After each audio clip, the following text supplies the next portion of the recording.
ഇപ്പോൾ നമുക്കിപ്പം marine engineer Sreekumar കൂടി ചേരുകയാണ്. ശ്രീകുമാർ, സ്വാഗതം. വലിയൊരു അപകടം സംഭവിച്ചിരിക്കുകയാണ് കൊച്ചി തീരത്ത്. 38 നോട്ടിക്കൽ മൈൽ അകലെയാണ് ഇത്തരത്തിൽ ഈ ഒരു MSC എൽസ 3 എന്നുള്ള കപ്പൽ അപകടത്തിൽപ്പെട്ടിരിക്കുന്നത്.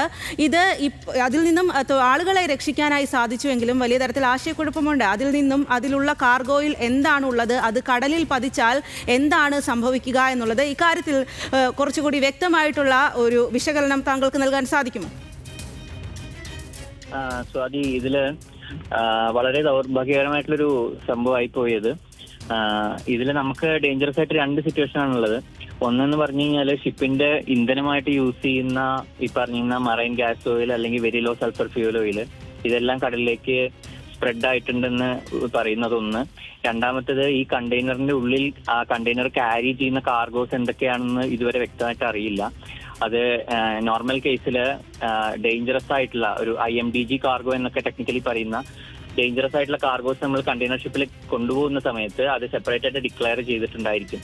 അപ്പോൾ ആ ഷിപ്പ് സ്റ്റാഫിനും ആ കമ്പനിക്കോ ആ ചാർട്ടർക്കും എല്ലാവർക്കും തീർച്ചയായിട്ടും അറിയാമായിരിക്കും ആ കണ്ടെയ്നേഴ്സിൽ എന്തൊക്കെയാണ് ഡേഞ്ചറസ് ആയിട്ടുള്ള കാർഗോ എന്നുള്ളത്. അപ്പോൾ അവർ തീർച്ചയായിട്ടും അത് ഗവൺമെന്റ് ഒഫീഷ്യൽസ് ആയിട്ട് അവരെ അറിയിച്ച് അതിനെ വേണ്ട നടപടികൾ സ്വീകരിക്കേണ്ടതാണ്. ശ്രീകുമാർ, മറ്റൊരു സംശയം, ഇത് ഇപ്പോൾ ദുരന്ത നിവാരണ അതോറിറ്റി പറഞ്ഞിരിക്കുന്നത് കേരളത്തിന്റെ മധ്യ കേരളത്തിലെ തീരപ്രദേശവുമായി ബന്ധപ്പെട്ടുള്ള ജില്ലകളിലേക്കാകാം കാർഗോ വരാനുള്ള സാധ്യത എന്നാണ്. പ്രത്യേകിച്ചും ആലപ്പുഴ, എറണാകുളം, തൃശൂർ, ഈ 3 ജില്ലകളിലെ തീരപ്രദേശങ്ങളിൽ ജാഗ്രതാ നിർദ്ദേശം വേണമെന്നാണ്. അത്തരത്തിൽ തന്നെയാണോ താങ്കളും ഇതിനെ നോക്കിക്കാണുന്നത്? തീർച്ചയായിട്ടും അത് തീരപ്രദേശത്ത് താമസിക്കുന്ന ആൾക്കാരും അതുപോലെ തന്നെ മത്സ്യ തൊഴിലാളികളും എല്ലാവരും വളരെ ജാഗ്രതയോടെ കാണേണ്ട ഒരു കാര്യമാണിത്. കാരണം എന്താണ് ഇതിലെ കാർഗോ എന്ന് ഇപ്പോഴും വ്യക്തമായിട്ടുള്ള അറിവ് നമുക്ക് ലഭിച്ചിട്ടില്ല. അപ്പോൾ ഇതിലെ കാർഗോ ചിലപ്പോൾ വല്ല കെമിക്കൽസ് ആയിരിക്കാം, വളരെ റിയാക്റ്റീവ് ആയിട്ടുള്ള കെമിക്കൽസ് ആയിരിക്കാം. അപ്പോൾ അത് ഏത് രീതിയിലാണ് നമ്മളെ എഫക്ട് ചെയ്യുക എന്നുള്ളത് നമുക്ക് പറയാൻ പറ്റില്ല. അതിന് പല ഷോർട്ട് ടേമും ലോങ് ടേമും ആയിട്ടുള്ള പ്രത്യാഘാതങ്ങൾ മനുഷ്യരിൽ ഉണ്ടാക്കും.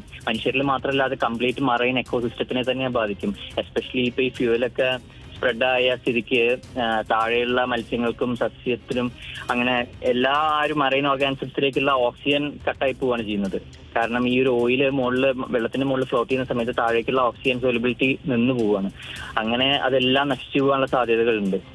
അപ്പോ ഇതിന് പല രീതിയിലുള്ള സാൽവേജ് ആക്ടിവിറ്റീസ് ഉണ്ട്. ഇത് അപ്പോ ഇതിനെ അബ്സോർബ് ചെയ്തെടുക്കാം, സ്കിം ചെയ്തെടുക്കാം, അതുപോലെ തന്നെ അതിനെ കൺട്രോൾഡ് ബേണിംഗ് വഴി റിമൂവ് ചെയ്യാം. അപ്പോ പല രീതിയിൽ നമുക്കതിനെ നീക്കാൻ പറ്റും. അല്ലാതെ കെമിക്കൽ ട്രീറ്റ്മെന്റ്സും ഉണ്ട്. ഓയിൽ സ്പിൽ ഡിസ്പേഴ്സന്റ് എന്ന് പറയുന്ന കെമിക്കൽസ് എല്ലാം ഉപയോഗിച്ചിട്ടുള്ള ട്രീറ്റ്മെന്റും അത് ചെയ്യാം. അപ്പോ അത് കോസ്റ്റ് ഗാർഡും അതേപോലെ ഡിസാസ്റ്റർ അതോറിറ്റി അവരെല്ലാരും കൂടിയും ചേർന്ന് ആലോചിച്ചെടുക്കേണ്ട തീരുമാനങ്ങളാണത്. പോരാത്തതിന് ഇപ്പൊ ഈ പറഞ്ഞ പോലെ എന്ത് കാർഗോ ആണ് സീയിലേക്ക് സ്പ്രെഡ് ആയിട്ടുള്ളത് എന്നുള്ളത് അറിയാന്നുള്ളതാണ് ഇപ്പോൾ ഫസ്റ്റ് സ്റ്റെപ്പ് എന്നുള്ളത് എനിക്ക്. ശരി, ശ്രീകുമാർ മറൈൻ എഞ്ചിനീയർ ആണ്. വളരെയധികം നന്ദിയുണ്ട് ഈ ഒരു സമയത്ത് പ്രതികരിച്ചതിന്. നമുക്കൊപ്പം